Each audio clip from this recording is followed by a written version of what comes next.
Selamat pagi pemirsa.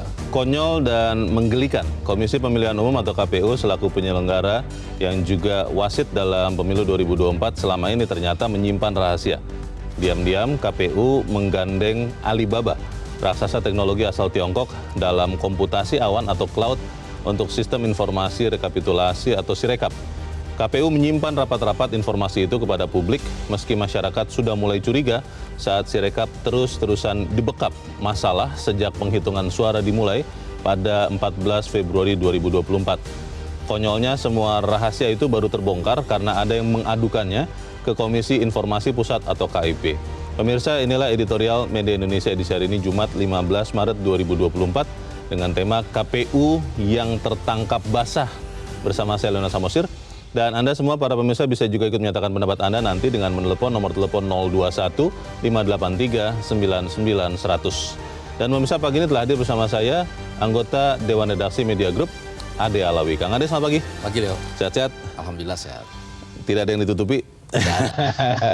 Karena saya mau menangkap bahasa agak susah nih. Tapi pertanyaannya adalah apakah memang istilah tertangkap basah ini benar, tepat, atau seperti apa? Sebelum kita bahas editorial itu, Kang Ade dan pemirsa, kita lihat dulu ada beberapa berita yang diperhatikan Media Indonesia untuk hari ini. Yang pertama, ini adalah headline Media Indonesia, Anda bisa lihat di harian Anda, Guru Besar kembali menggugat.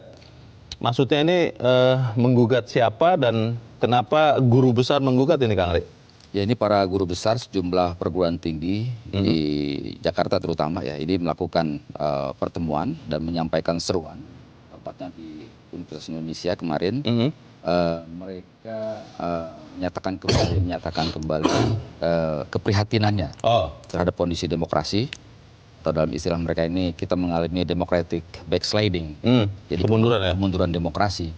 Kemunduran demokrasi ini menurut para guru besar ditandai dengan ditepikannya atau dinegasikannya etika dan hukum dalam proses demokrasi di Indonesia. Sejak awal pemilu sampai sekarang terjadi dugaan-dugaan kecurangan. Jadi mereka menyatakan keprihatinannya dan mereka merasa bahwa tanggapan-tanggapan mereka, pernyataan-pernyataan mereka sebelumnya ini juga tidak ditanggapi oleh pemerintah ya, dan oleh Presiden Jokowi. Nah, inilah yang mereka merasa prihatin. Jadi ujungnya adalah mereka ingin mendorong ada proses demokrasi selanjutnya, ada proses ketatanegaraan yang harus dilalui, yaitu dengan hak angket DPR. Jadi mereka para guru besar ini meminta kepada partai politik di DPR jangan saling menunggu, hendaknya terus berjalan sehingga kemudian dugaan-dugaan kecurangan ini tidak hanya menjadi pembicaraan di luar atau di warung kopi. Jadi lebih jelas lagi, lebih akuntabel lagi, dan sebuah pihak bisa dipanggil di situ. Jadi mereka meminta kepada pemerintah dan juga mengajak seluruh rakyat Indonesia bahwa Indonesia sedang tidak baik-baik saja. Karena skor indeks demokrasi Indonesia juga terus menurun. Itu juga mereka cemaskan terjadi kemunduran ini. Kang Ade, mungkin ada teman saya yang bilang begini, dengan segala hormat kepada para guru besar, tapi karena jumlah orangnya bahkan 100 orang saja kurang katanya, itu tidak dianggap. Mungkin kalau yang turun bukan hanya guru besar, tapi segenap sivitas akademika termasuk mahasiswa dan ada di sekian wilayah Indonesia, nah itu baru didengar katanya. Jadi jumlah atau quantity matters kata mereka. Itu bagaimana tuh Kang Ade? Ya, ini juga menjadi pertanyaan kita semua ya. Kenapa tampaknya yang agresif ini para guru besar ya? Sementara para mahasiswanya masih tenang-tenang saja gitu.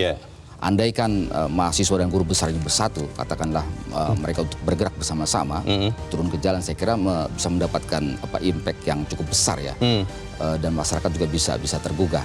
Dan saya kira para mahasiswa tidak akan tinggal diam juga, mereka masih konsolidasi barangkali. Jadi kita tunggu bagaimana respon dari para mahasiswa ketika para guru besar, ketika para dosennya mereka selangkah lebih maju ke depan. Itu dia. Jadi saya kira ini gerakan moral ini, moral force ini saya kira tidak bisa kita kesampingkan. Bagaimanapun dia mereka berdiri di atas semua golongan, nalar mereka sangat-sangat bagus. Bagaimana akal sehat mereka terjaga, integritas dan moral mereka terjaga, para guru besar ini saya kira harus diperhatikan oleh pemerintah. Kita ikuti nanti seperti apa pergerakan ini. Kita tinggalkan dulu berita itu, kita ke berita selanjutnya di halaman 2 pemirsa, terkait dengan bencana. Bencana masif dalam sepekan ini. Kalau saya baca beritanya banyak atau sebagian besar atau bahkan semua terkait dengan cuaca ya, yang sekarang sudah masuk musim penghujan, di beberapa tempat banjir. Pertanyaannya Kang Ade, apakah memang ini sesuatu yang tidak bisa dihindarkan? Kan selalu dilemparkan kepada alam ya. Ini kehendak alam, ini bencana alam. Ya sudah, kita pasrah saja mengikuti akibatnya. Bagaimana Kang Ade? Ya, ini ada ada warning dari BMKG, kemudian juga BNPB juga memberikan woro-woro yang memberikan warning para masyarakat untuk hati-hati sepekan ke depan, karena sebagian wilayah Indonesia akan diguyur hujan lebat, angin kencang, gelombang tinggi, kemudian juga kemungkinan akan terjadi banjir bandang, longsor. Nah, oleh karena itu seluruh masyarakat diharap waspada. Jadi bagi yang ingin melaut, ditunda dulu melautnya sepekan ini karena sangat berbahaya.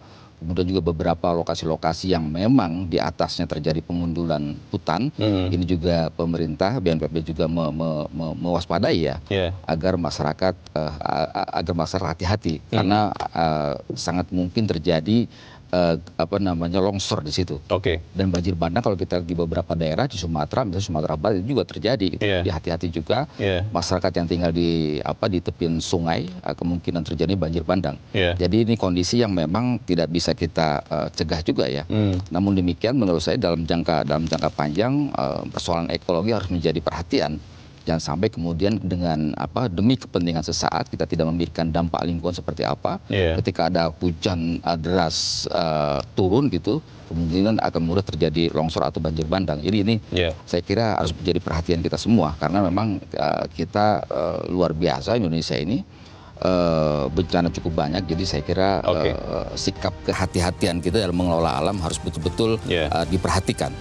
Ya, semoga tidak ada korban lebih jauh ya. Karena kalau lihat gambar ini di halaman 2 ini ada foto juga stasiun kereta api Tawang di Kota Semarang terendam banjir. Betul. 30 cm sampai 1 meter. Itu kereta harus dialihkan. Ini kan maaf, saya merasa sih bagaimana ya? Ini konyol sekali ya. Kan harusnya sudah bisa diantisipasi, tapi ya sudah. Dan ini sebenarnya kan kayak seperti banjir di Semarang ini kan terulang terus ya. Jadi mestinya mesti ada solusi juga. Artinya manusia diberikan berkah oleh Tuhan untuk berpikir. Nah, berpikir inilah saya kira harus kita carikan solusinya. Bagaimana kita bisa mengatasi bencana demi bencana. Kita harap stakeholders, pemerintah pusat dan daerah khususnya bisa mengatasi masalah ini. Kita ke berita selanjutnya di halaman 3 di kolom politik. Ini jadi polemik juga nih Kang Ade, bagaimana anggota TNI dan Polri bisa mengisi jabatan ASN, dan katanya pejabat ASN bisa juga menjabat di TNI Polri. Berita ini mengatakan jangan ada lagi intervensi ke ranah sipil. Saya terus terang tidak begitu mengerti ya, apa sih pemikiran kenapa kemudian ada undang-undang atau peraturan ini. Apakah memang masyarakat sipil ini artinya dianggap tidak mampu untuk menduduki posisi-posisi pimpinan di lembaga-lembaga ASN sehingga harus dapat perkuatan dari TNI Polri, atau seperti apa ini Kang Ade sebetulnya? Ya, kalau dalam perspektif pemerintah, keberadaan Undang-Undang ASN ya, Undang-Undang Nomor 20 Tahun 2023 tentang ASN, dan pemerintah akan membuat turunannya dalam bentuk rancangan peraturan pemerintah, itu nantinya akan ada penempatan TNI Polri di organisasi ASN ya, sipil ya, di organisasi sipil. Nah, ini dikecam oleh koalisi masyarakat sipil karena ini berarti kita akan kembali kepada dui fungsi, kepada Orde Baru, di mana TNI Polri itu banyak sekali ketika Orde Baru itu menempati jabatan-jabatan sipil. Pemerintah memandang bahwa justru keberadaan dari anggota TNI Polri dengan jabatan tertentu ini bisa mengakselerasi reformasi birokrasi. Sementara kalau kita lihat dari budaya organisasi di TNI dan Polri ini kan sangat berbeda dengan sipil. Beda. Jadi sipil lebih demokratis, sementara TNI Polri kan lebih komando. Jadi secara budaya aja berbeda. Kemudian apabila terjadi misalnya kasus korupsi, ini kan yang digunakan bukan undang-undang sipil tapi undang-undang militer gitu. Itu juga jadi masalah ini juga tidak konsisten gitu. Jadi menurut saya masih ada kesempatan sampai akhir April ini. Bagaimana kemudian rancangan RPP dari ASN ini betul-betul diperhatikan, jangan sampai terjadi penyesatan seperti zaman Orde Baru. Kita tidak boleh kembali ke zaman Orde Baru. TNI Polri harus kembali fokus pada tugasnya sebagai penjaga keamanan dan pertahanan. Pertahanan dan keamanan. Jadi inilah saya kira yang harus kita kembalikan lagi, karena soal keamanan pertahanan ini menjadi PR bersama. Jadi masih menjadi masalah di negeri ini. Kalau saya sederhanakan, misalnya saya atau Kang Ade begitu kan tiba-tiba ditunjuk menjadi pimpinan di TNI begitu, kita harus bisa nembak padahal belum pernah melatihan menembak. Dari hal itu saja kan bisa menjadi masalah ya. Oke, kita harapkan pemerintah benar-benar bijak mendengarkan suara dari masyarakat. Kita tinggalkan berita itu, kita ke editorial. Pemirsa, editorial pada pagi ini diberi judul KPU yang tertangkap basah. Pertanyaannya Kang Ade, apakah memang kemudian artinya KPU ini tidak boleh menggunakan baik server maupun cloud di luar Indonesia? Aturannya itu seperti apa? Kenapa kemudian ketika akhirnya ketahuan bahwa, bukan ketahuan ya, terbukti ya, desas-desus selama ini sudah ada, bahwa kemudian cloud-nya itu ada di Tiongkok menggandeng Alibaba, kemudian seakan-akan ini jadi masalah. Masalahnya di mana, Kang Ade? Ya, ini masalahnya ini menarik ya, judul dari editorial KPU yang tertangkap basah. Kenapa kita sebut tertangkap basah? Karena sebelum-sebelumnya komisioner KPU ini selalu membantah. Oh, servernya ada di dalam negeri. Oh, dikatakan begitu ya? Dikatakan seperti berkali-kali. Tetapi kemudian sejumlah komunitas cyber, di antaranya Cyberity, dia menemukan data digital ini disimpan di 3 negara dan semuanya terhubung ke Alibaba. Nah, ini kan berarti ada kebohongan di sini. Informasi yang disampaikan. Kemudian ada peraturan pemerintah nomor 71 tahun 2019 tentang penyelenggaraan sistem transaksi dan elektronika dan undang-undang nomor 27 tahun 2002 tentang perlindungan data pribadi. Jadi data digital publik ini kan, karena kan ini kaitannya dengan sektor publik. Sektor publik kemudian dihasilkan oleh APBN. Jadi dana publik dan sejenisnya, maka data penting seperti data pemilu mestinya diatur dan berada di Indonesia. Ini undang-undang menyatakan hal itu. Nah, ini menurut Cyberity artinya bahwa memang terjadi dugaan pelanggaran undang-undang. Karena data digital ini adalah data publik. Nah, oleh karena itu mesti terjaga betul keamanannya. Pertanyaannya, jadi persoalan kedaulatan digital menurut saya tidak bisa ditawar-tawar lagi. Karena klaim pemerintah ini kan selalu kita mempunyai kemampuan cyber security yang baik. Tapi faktanya kenapa diserahkan kepada asing? Gitu. Nah, ini kita memang belum mendengar penjelasan dari KPU. Tapi kan bisa juga terjadi misalnya KPU sudah menelaah nih sistem-sistem termasuk server, termasuk cloud lokal. Katakanlah Telkom misalnya, BUMN terbesar di teknologi informasi. Tapi ternyata tidak sanggup. Cuma kan kalau sampai dikatakan ini kan bisa memalukan bangsa kita ini, bisa jadi sensitif juga. Sehingga akhirnya pakai saja satu cloud komputasi Alibaba yang memang sudah mampu, meskipun itu ada di luar negeri. Tapi kita akan bahas, Kang Ade, dan pemirsa, inilah editorial Media Indonesia untuk hari ini, Jumat 15 Maret 2024, KPU yang tertangkap basah.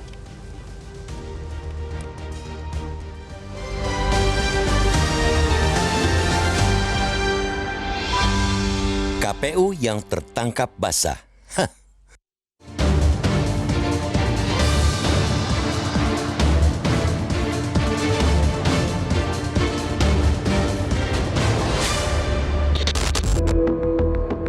Konyol dan menggelikan.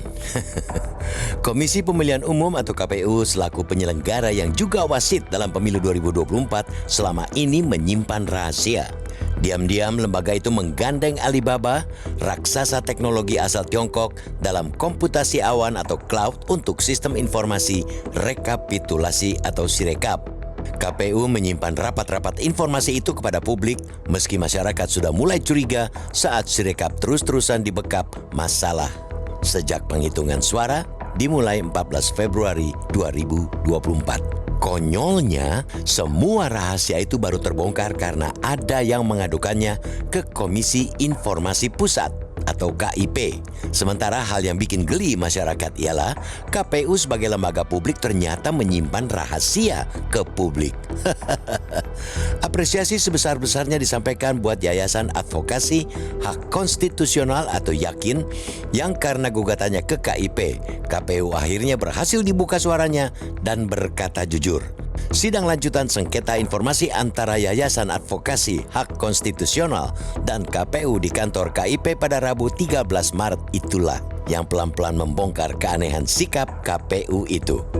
Sidang lanjutan itu pula yang membuka tabir bahwa informasi kerjasama KPU Alibaba itu masuk kategori terbuka untuk umum, bukan rahasia negara, apalagi mengancam keamanan negara.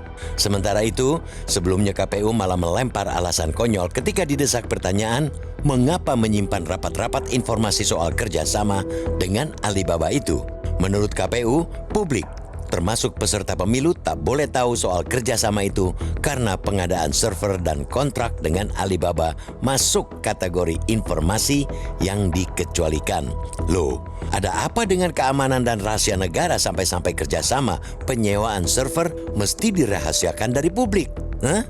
Siapapun mahfum, pesta demokrasi dari Sabang sampai Merauke perlu menyewa jasa partikelir alias swasta dalam pembuatan sistem hingga penyimpanan hasil penghitungan suara. Undang-undang pun memberi ruang kepada KPU untuk menggelar lelang pengadaan jasa itu agar prosesnya serba transparan. Lalu, apa yang sesungguhnya disembunyikan KPU sehingga pengadaan servernya harus dirahasiakan atau perusahaan pemegang kontrak tak boleh diketahui publik? Hah? Aneh dan lucu karena pengadaan barang dan jasa pemerintah diperintahkan oleh undang-undang dilakukan secara terbuka kecuali menyangkut keamanan dan rahasia negara. Setiap warga negara, apalagi pejabat negara, tentu terikat dengan kewajiban untuk menyimpan rapat-rapat rahasia negara. Sanksi pidana sudah menanti bagi yang membocorkannya. Akan tetapi, apa pula yang perlu dirahasiakan dari proses dan hasil penghitungan suara hasil pemilu? Hah? Bukankah pemilu berazas langsung, umum, bebas, rahasia, jujur, dan adil sehingga tidak ada dusta di antara kita? Hah? Sikap KPU itu jelas menyulut kecurigaan masyarakat akan netralitasnya sebagai penyelenggara yang juga wasit pemilu. Apalagi dari awal KPU sudah menunjukkan gelagat aneh dengan terus bersilat lidah saat Sirekap mulai bermasalah. Sampai kini pun penuntasan masalah menyangkut Sirekap tak pernah sampai pada solusi konkretnya. KPU sebaiknya jangan main-main dengan kepercayaan publik. Setelah sebagian besar tahapan proses sudah dilewati, semua mata kini sedang tertuju pada hasil pemilu untuk mencegah terjadinya kecurangan. Seperti kita singgung berkali-kali di forum ini, apabila publik mulai tak percaya pada kerja KPU, legalitas hasil pemilu akan menjadi taruhannya. Diisi oleh awak yang terdidik, KPU tentu paham. Selain rahasia negara, hanya bangkai yang perlu ditutup rapat-rapat agar bau busuknya tak merebak kemana-mana. Terbuka sedikit saja, apalagi jika bangkai itu sudah berumur lama, aroma menyengat tentu akan mudah tercium. Pertanyaan bagi KPU, bangkai apa yang kau sembunyikan? Hah?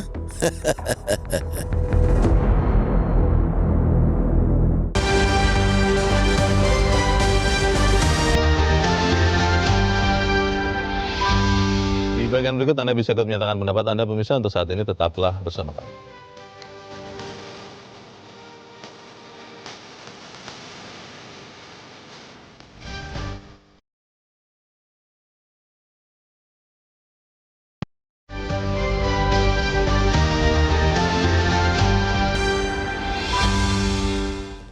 Terima kasih Anda masih bersama kami pemirsa, dan sebelum kita lanjutkan diskusi kita, Kang Ade, kita mau bertanya dulu. Saat ini kita sudah tersambung lewat saluran telepon dengan Direktur Eksekutif Perludem, Koirunisa Nur Agustiati. Mbak Ninis, selamat pagi.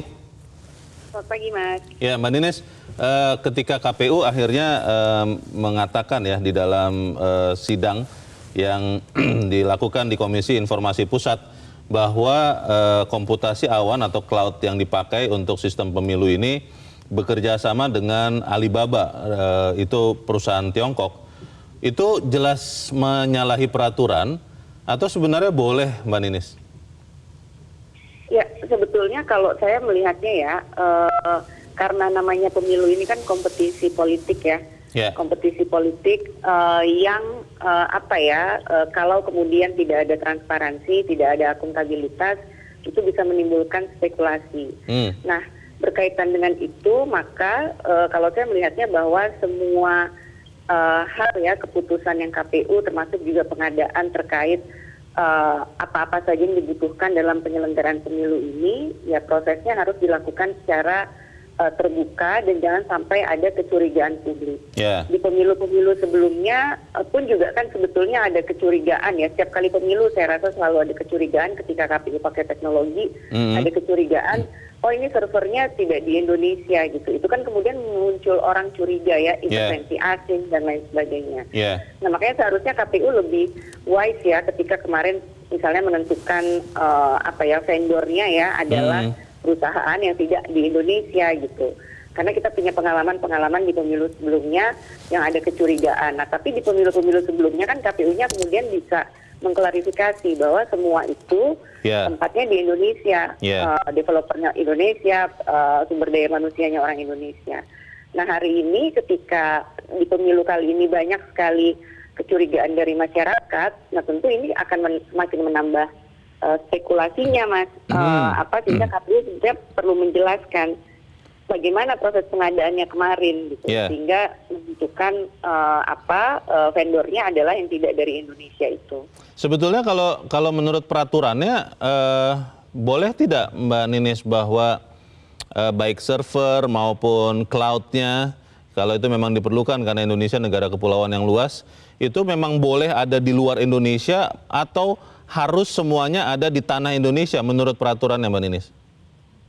Kalau menurut peraturan yang spesifiknya saya tidak terlalu paham, Mas. Tapi dalam beberapa kali diskusi itu memang disebutkan bahwa untuk hal-hal yang seperti ini ya semuanya harus ada di Indonesia gitu ya.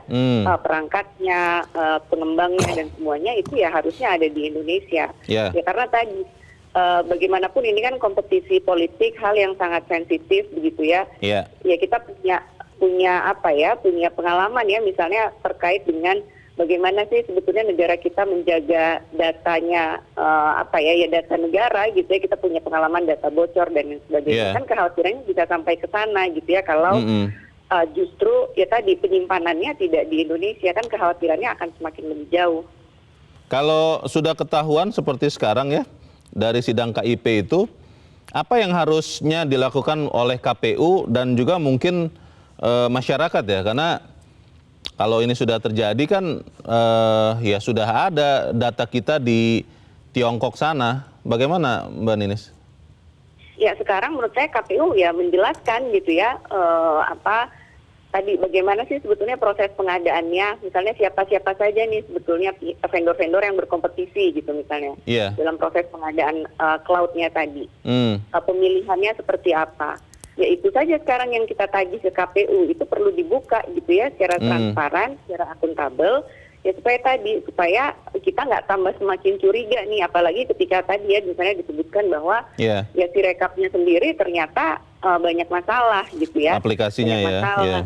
Iya banyak masalah dan KPU-nya kemudian kan beberapa waktu lalu juga tidak menjelaskan secara detail juga permasalahannya kenapa dan sebagainya. Mbak Ninis, ini kan tadinya kan tanggal 14 Maret kemarin mau ada rapat dengar pendapat DPR Komisi 2 dengan KPU, tapi KPU dengan alasan mengejar tenggat waktu 20 Maret akhirnya ditunda, kalau tidak salah direncanakan 21 Maret.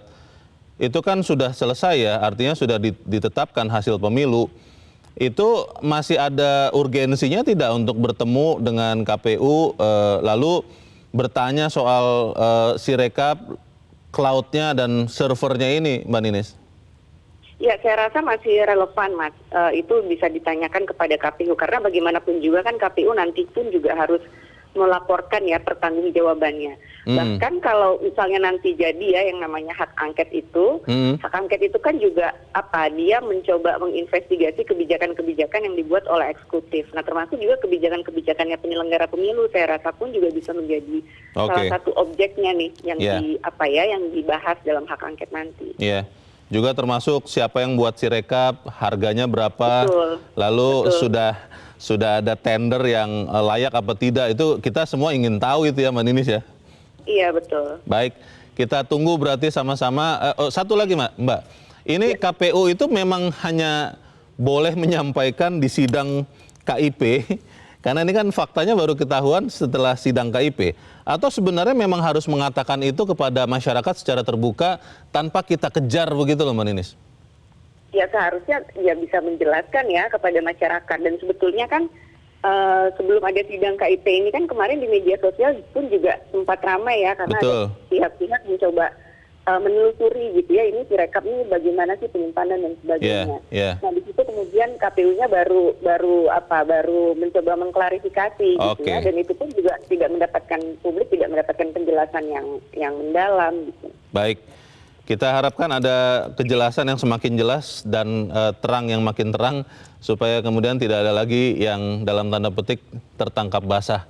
Terima kasih Direktur Eksekutif Perludem Koirunisa Nur Agustiati sudah mencerahkan kami. Selamat pagi Mbak Dinis. Selamat pagi Mas. Pertanyaannya Kang Ade, memang harus KIP yang mencari tahu dan kemudian KPU baru memberikan transparansi pengadaan sistem komputer, sistem jaringan informasi di pemilu ini, atau memang sebenarnya KPU tanpa diminta, tanpa dalam tanda petik dipaksa oleh KIP sudah harusnya menyampaikan? Ya, saya melihat ada motif yang kurang baik ya dari KPU ini ya, sebagai penyelenggara pemilu. Karena berdasarkan pasal 3 Undang-Undang Nomor 7 Tahun 2017 Undang-Undang Pemilu ya? Itu jelas bahwa asas-asas penyelenggaraan pemilu itu pertama adalah mandiri, kemudian jujur, berkepastian hukum, terbuka, efektif, efisien, profesional dan sebagainya. Artinya kalau kita lihat dari asas penyelenggaraan pemilu, KPU ini tidak menyelenggarakan pemilu dengan baik berdasarkan asas-asas tersebut. Tidak mandiri? Tidak mandiri, tidak terbuka. Karena prinsip keterbukaan ini menurut saya akan menghilangkan sangka-sangka, akan menghilangkan spekulasi yang tidak perlu di masyarakat, akan menciptakan kegaduhan. Lagi pula kalau kita lihat di peraturan Komisi Informasi Nomor 1 Tahun 2021, itu disebutkan bahwa pengadaan barang dan jasa itu adalah informasi publik dan wajib disampaikan kepada publik. Bukan rahasia negara yang kemudian harus disembunyikan begitu, tidak ya? Tidak.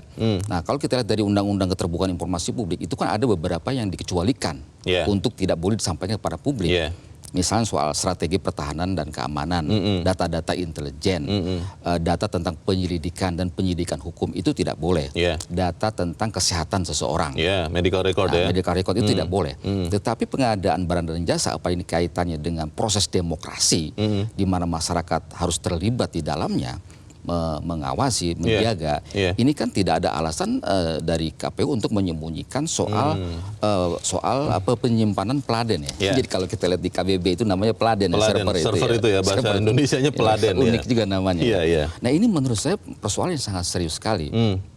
Ada problem transparansi yang memang ditutup-tutupi. Dan kita lihat juga misalnya beberapa anomali-anomali ini juga sangat mengherankan. Kenapa terjadi anomali? Katanya canggih, kok terjadi anomali? Sirekap nih. Iya, Sirekap yang data yang penyimpangan data yang begitu besar. Jadi menurut saya mesti dikejar oleh hak angket. Kenapa terjadi misalnya penyimpanan server di luar negeri? Dan itu terhubung dengan satu perusahaan Alibaba, raksasa dari Tiongkok. Pertanyaan saya kembali lagi, Kang Ade, jangan-jangan nih, tapi KPU yang bisa jawab ya, jangan-jangan sebelum menetapkan Alibaba sebagai partner itu sudah ada seleksi, termasuk perusahaan lokal, katakanlah Telkom misalnya begitu, tapi ternyata mereka tidak sanggup misalnya, dan untuk menjaga nama baik dari perusahaan-perusahaan negara ini tidak dibuka data ini, tapi ya sudah pilih Alibaba saja, yang pasti dia bisa mengamankan data pemilu. Kalau seperti itu bagaimana? Tapi kita harus jeda dahulu, Kang Ade, dan bisa tetap bersama kami. Editorial Media Indonesia segera kembali.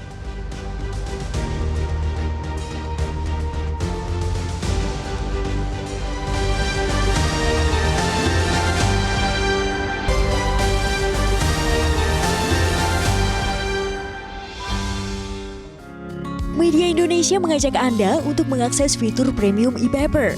Dengan sajian konten berbasis intelektual dan meneguhkan kebangsaan, Media Indonesia tampil dengan lebih dinamis melalui e-paper Media Indonesia yang dapat Anda akses kapan saja, di mana saja. Caranya mudah, download aplikasi Media Indonesia di Android atau ketik link e-paper.mediaindonesia.com atau bisa scan QR Code pada layar kaca Anda.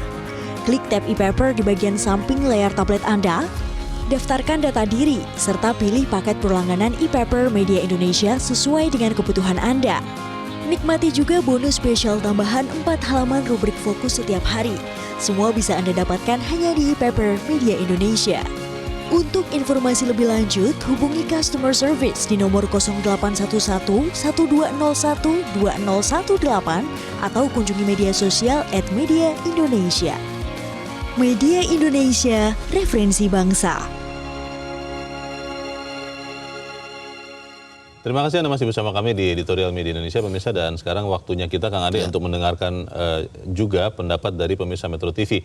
Kita sudah terhubung dengan pemirsa Metro TV di Batam, Kepulauan Riau, ada Pak John Veto. Pak John, selamat pagi. Selamat pagi, Bung Leo. Selamat pagi, Mas Ade. Ya, salam sehat selalu ya. Salam sehat. Bagaimana Pak John? Ini KPU akhirnya mengatakan bahwa komputasi awan atau cloud yang dipakai untuk pemilu ini ternyata ada di Tiongkok ya, menggandeng Alibaba. Bagaimana Pak John?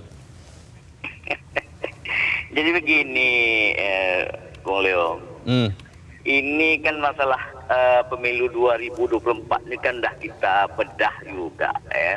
1 tahun yang lebih benda itu juga kita apa. Ini kita kedah prediksi yang begini kan udah kita prediksi. Karena dari awalnya kan nama itunya udah tidak betul. Oh. Ya. Mensembunyikan ini hampir sama dengan pemilu yang di Amerika nih, yang apa terlibatnya dari Rusia itu kan kemarin, dari apa. Jadi ini hampir sama dengan ini. Ya, kayak kan di Amerika kan belakangan baru tahu kan, di Indonesia ya baru belakang juga tahu, udah selesai barang itu baru tahu. Tapi ya ini harus diusut, karena saya kan ikut juga di daerah mereka. Ada kemarin pengumuman KPU, Sirekap ini bermasalah, ditunda. Ya. Sampai tanggal 20 baru bisa diapa, kan gitu kemarin itu. Seluruh Indonesia. Nah, jadi artinya, ini memang udah tidak betul dari awalnya. Contohnya sekarang terbuka oleh komisi apa kan? Informasi publik. Informasi pusat ya. Dia bilang ini gampang, dia bilang ini ada rahasia apa, kecuali ada rahasia negara di mana yang namanya langsung umum bebas rahasia aja kok. Jadi ini memang udah didesain ya. Udah desain. Ya, tapi ini akan terbuka semua nih Bung Leo. Ya, ini kita berjenjang, kalau ini dijalankan berjenjang dari bawah gitu kan, sistem manual itu. Ini akan ketemu dia. Pak John, akan ketemu. Ya. Kita memang masih menunggu ya penjelasan lanjutan dari KPU. Tapi kalau saya menduga jangan-jangan mungkin, ini kan mungkin sebelum menetapkan Alibaba sebagai perusahaan yang menjadi partner dalam menyediakan cloud untuk Sirekap, jangan-jangan KPU sudah melihat sekian perusahaan di dalam negeri. Saya yang ingat adalah Telkom begitu yang paling besar di Indonesia. Kemudian mendapati bahwa tidak sanggup misalnya begitu. Kalau ternyata faktanya itu bagaimana Pak John? Tak ada itu Bung Leo. Ini akal-akalan aja Bung Leo. Ya, kita kan selalu mengkampanyekan pakai produk dalam negeri, anak negeri apa. Nyata-nyata sekarang ya namanya aja Alibaba. Alibaba itu kalau bahasa Jepang lo tahu enggak? Itu udah katakan yang agak negatif itu kalau Alibaba. Kalau orang Jepang benci dengan Alibaba. Jadi permintaan Pak John adalah ini diselidiki tuntas begitu ya Pak John ya?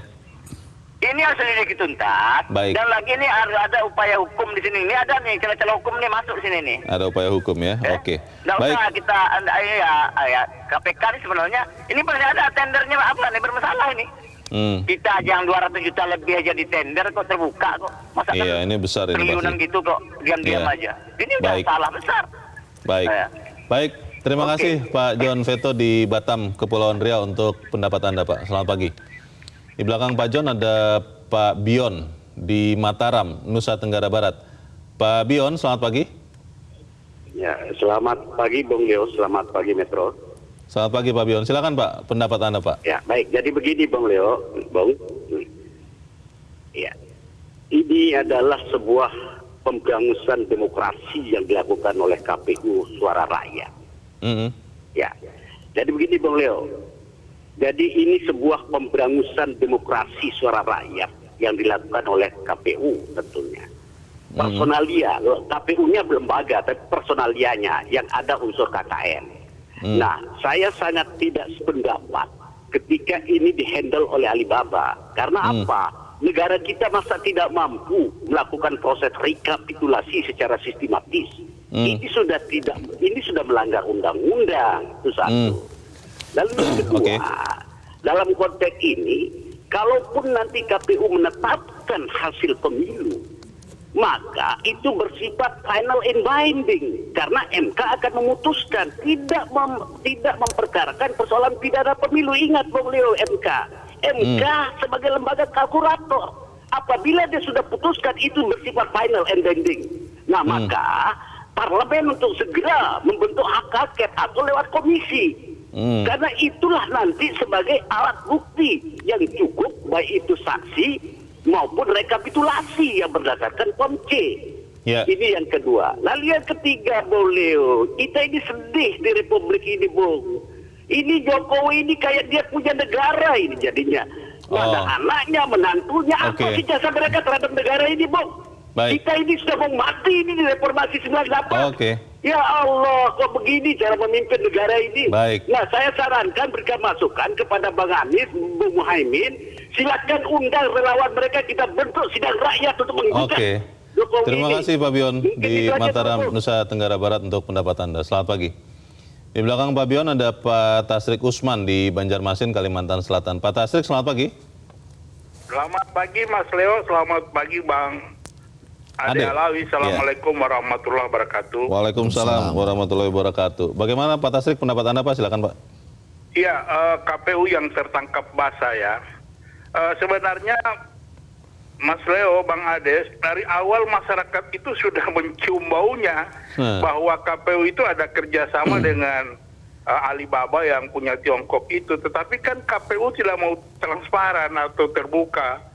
Sementara dana yang dipakai untuk kerjasama pengadaan barang dan jasa itu menggunakan APBN.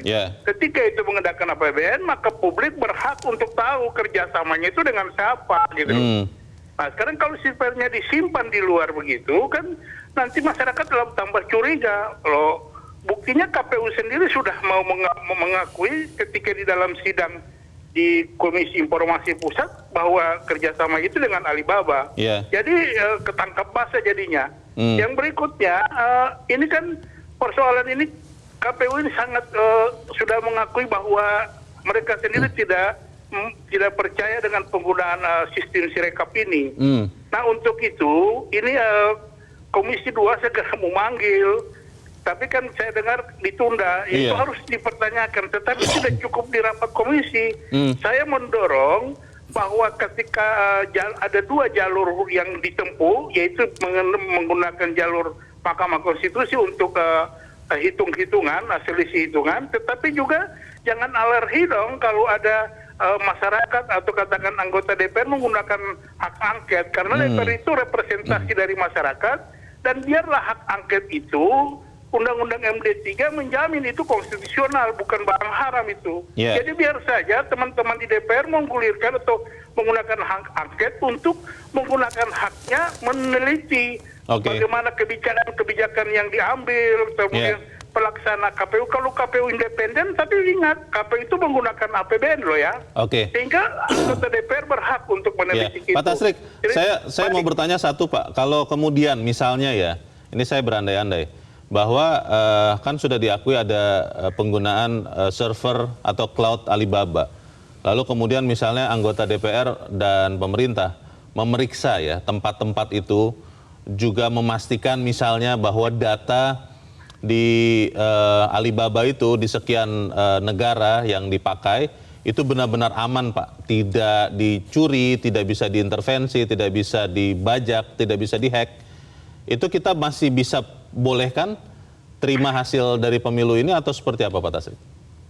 Sebaiknya karena ini belum diadakan pemeriksaan Mas Leo, kita belum bisa percaya 100%. Biarlah hak angket akan mempertanyakan itu, biar bukti atau fakta itu biar di dalam sidang nanti. Karena kalau kita katakan sekarang, ini publik sementara publik tidak terlalu percaya untuk itu. Dan biarlah hak angket, karena hak angket itu dia mempunyai waktu yang panjang, yaitu 2 bulan.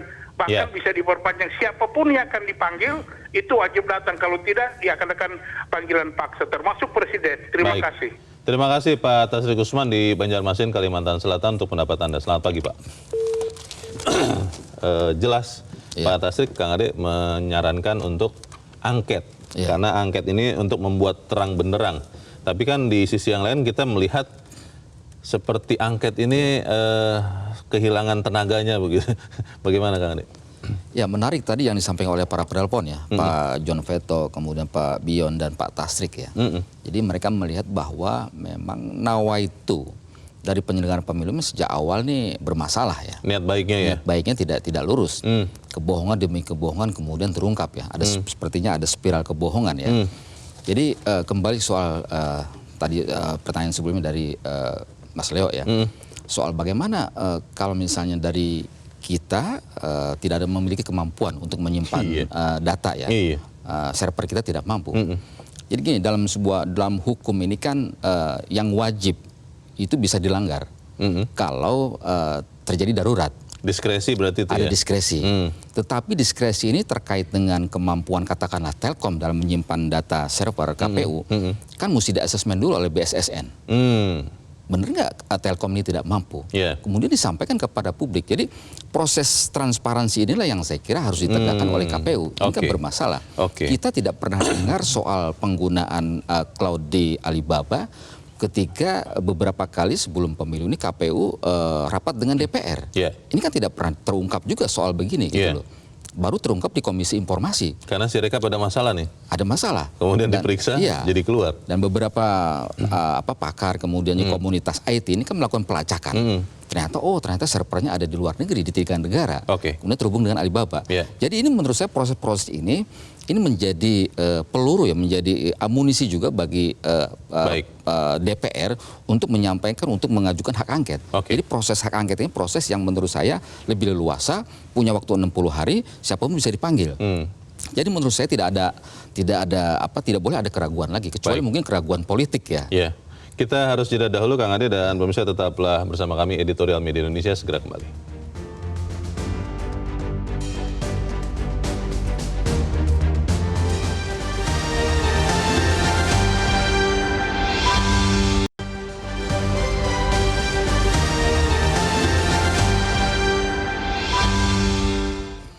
Terima kasih Anda masih bersama kami. Kita ada di bagian akhir dari diskusi kita pagi ini. Kang Ade, apa yang harus dilakukan baik kepada KPU maupun juga kepada penyelenggaraan pemilu secara umum? Karena ya ini sudah terjadi ya, 20 Maret nanti akan ditetapkan oleh KPU. Kan kita kalau misalnya menerima tapi juga tidak lega kan menjadi pertanyaan juga. Bagaimana Kang Ade? Ya, pertama adalah kita mesti meminta pertanggungjawaban dari KPU ya. Kenapa KPU memilih Alibaba ya sebagai tempat untuk layanan komputasi awan ya, atau cloud ya, yang sebelumnya diklaim adanya di dalam negeri. Jadi itu menurut saya mesti dijelaskan. Saya melihat bahwa ini berpotensi menjadi skandal ketika proses ini katakanlah dilakukan dengan penunjukan langsung. Karena bagaimanapun juga pengadaan ini kan dengan nilai yang sangat besar ya, dana dari APBN. Sementara rakyat tidak tahu proses ini. Jadi menurut saya ini mesti diselidiki lebih jauh ya, oleh hak angket. Dan mudah-mudahan nanti dalam proses sidang selanjutnya di Komisi Informasi Pusat ini terungkap lebih jauh kenapa pilihannya adalah pada Alibaba. Nah, ini menurut saya menarik dalam proses kita bagaimana belajar dari kasus ini. Sebab penggunaan APBN ini mesti ada akuntabilitasnya, mesti ada proses transparansinya, dan sangat lebih baik lagi bila ada partisipasi publik dalam memilih salah satu vendor misalnya, ada alasan-alasan. Dan ini juga terkesan mengecilkan perusahaan-perusahaan Indonesia, BUMN yang bergerak di bidang telekomunikasi. IT, kan kita kan mesti tahu juga, selama ini kan klaimnya kan luar biasa, besar gitu kan, dan membanggakan. Tapi faktanya kok kenapa KPU memilih Alibaba? Jadi proses ini menurut saya harus segera dibuka seluas-luasnya, dan kita berharap para politisi partai-partai tidak usah ragu-ragu lagi untuk terus mengajukan hak angket. Jadi sangat-sangat banyak peluru bagaimana dugaan kecurangan yang bersifat TSM, terstruktur, sistematis dan masif. Ini harus dibuka seluas-luasnya. Nah, ini ya. Tapi hasil fakta bahwa Alibaba yang dipakai itu tidak kemudian membatalkan pemilu ini kan ya, bukan membatalkan hasil kan? Tidak akan membatalkan hasil. Cuma kan ini kan saya kira sangat penting ya. Bagaimana kita proses semuanya ini harus berjalan sesuai dengan ketentuan yang berlaku. Transparan. Proses pengadaan barang jasa itu ada ketentuan-ketentuannya. Jadi menurut saya semuanya harus dibuka dengan seluas-luas. Ini demi pembelajaran bagi rakyat kita semuanya. Baik, kita tunggu nanti terang benderang dari KPU bagaimana pengadaan sistem teknologi informasi ini. Kang Adi Alawi, terima kasih sudah hadir di tempat ini. Selamat pagi, Kang. Pagi. Pemirsa, dengan diisi awak yang terdidik, KPU tentunya paham selain rahasia negara hanya bangkai yang perlu ditutup rapat-rapat agar bau busuknya tidak merebak kemana-mana. Terbuka sedikit saja, apalagi jika bangkai itu sudah berumur lama, maka aroma menyengat tentu akan mudah tercium. Pertanyaan kita bagi KPU, bangkai apa yang disembunyikan? Saya Leonard Samusi, terima kasih Anda sudah menyimak editorial Media Indonesia untuk pagi ini. Terus jaga kesehatan Anda, terus jaga nurani Anda. Selamat pagi, sampai jumpa.